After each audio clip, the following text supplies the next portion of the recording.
A bus is sinking. 92 people are trapped inside. On the shore, one man takes off his shoes. He's about to do something no one has ever done before, and no one will ever do again. September 1976, Yerevan, Armenia. A trolleybus swerves off the road. It slides down a sandy bank. It plunges into a reservoir. 80 feet from shore, 33 feet deep. Inside, 92 passengers, trapped in the dark, trapped in the cold, trapped underwater. On the shore, jogging past at that exact moment, is a 23-year-old named Shavarsh Karapetyan. He is not a lifeguard. He is not a rescue diver. He is a champion swimmer. One of the best in the world. And in the next 20 minutes, he's going to do something that sounds impossible. To understand what happens next, you need to know who Shavarsh was. By 23, he'd already won gold medals across Europe, set world records, built a career most swimmers only dream of. But here's the strange part. None of that mattered in the water that day, because what he was about to face wasn't a race. It was zero visibility, freezing water, a sinking metal box full of drowning people. And somehow, that's exactly what his whole life had prepared him for. What did he actually do down there? Shavarsh doesn't hesitate.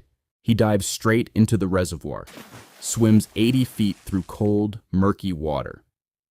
He reaches the bus. It's already sinking fast. He can't see anything. The water is pitch black. He finds the back window with his hands, and he starts kicking. Glass shatters into his legs. He doesn't stop. He forces his way inside, into a sealed metal container, full of people who are seconds from drowning. He grabs the first person he can reach, pulls them through the broken window, swims them to the surface, hands them to his brother and coach, waiting on shore. Then he turns around and goes back down again. He does this 30 times, 30 dives, into freezing water with bleeding legs in total darkness. Each trip, the cold gets worse. Each trip, his body has less oxygen to give. And somewhere in the middle of all this, something changes in his mind. Rescuers finally arrive. They tell him to stop. There's no chance anyone left inside is still alive. He doesn't listen. He's already starting to lose consciousness himself. His body is shutting down. But he goes under one more time. He grabs what he thinks is another survivor, pulls it to the surface. It's a seat cushion. In that moment, half-conscious, oxygen-starved, his mind can no longer tell the difference between a person and a piece of furniture. That's how close he came to giving everything he had left. He would later say the thing that haunted him most wasn't the glass in his legs. It was the one person he couldn't reach in time. Does he survive this? Does anyone even find out what he did? 46 people. He pulled 46 people out of that bus. 20 of them survived. Shavarsh didn't walk away a hero that day. He walked away in an ambulance. Blood loss. Deep lacerations from the glass. Pneumonia. Blood poisoning. 45 days in intensive care. His life genuinely in danger. From the very rescue he'd just pulled off. His swimming career, the one with the gold medals and the world records, was over. Just like that. And here's the part that should make you angry. The Soviet government gave him a minor medal, not the country's highest honor. Officials didn't want the story published. Why?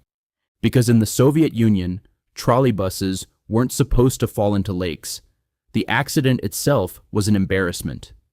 So the man who saved 20 lives got buried along with it. So how does anyone ever learn his name? For 6 years, almost nobody in the country knew what Shavarsh Karapetyan had done. No headlines, no medal ceremony, no hero's welcome. Just a man with scarred legs, quietly living his life, while the government pretended the whole thing never happened. It took until 1982, 6 years later, for a newspaper to finally tell his story. That's when the Soviet public learned his name. And by then, most people assumed his heroics were a one-time thing, a single, extraordinary moment. They were wrong. 2 years before the bus accident, Shavarsh had already stopped a runaway bus from rolling backward into a mountain gorge, sprinting into the driver's cabin and grabbing the brakes himself. Nobody noticed because nobody got hurt. And 9 years after the lake rescue, he ran into a burning concert hall in Yerevan to pull people out of the fire. He came out with serious burns, spent 2 more weeks in the hospital. 3 separate disasters. 3 times he ran toward them instead of away. This wasn't luck. This wasn't a single reckless moment. This was just who he was. Eventually, the world caught up to what the Soviet Union tried to bury. An asteroid was named after him. The Aurora Prize, an international humanitarian award, recognized him decades later. In 2013, an elderly Shavarsh carried the Olympic torch through Moscow. A small, almost forgettable moment. But for the people who knew the real story, it meant everything. A man once erased from the record was finally being seen. Shavarsh Karapetyan didn't save 20 lives because he was fearless.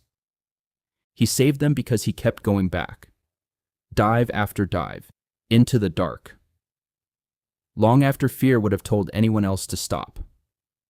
That's the whole lesson. Courage isn't the absence of fear.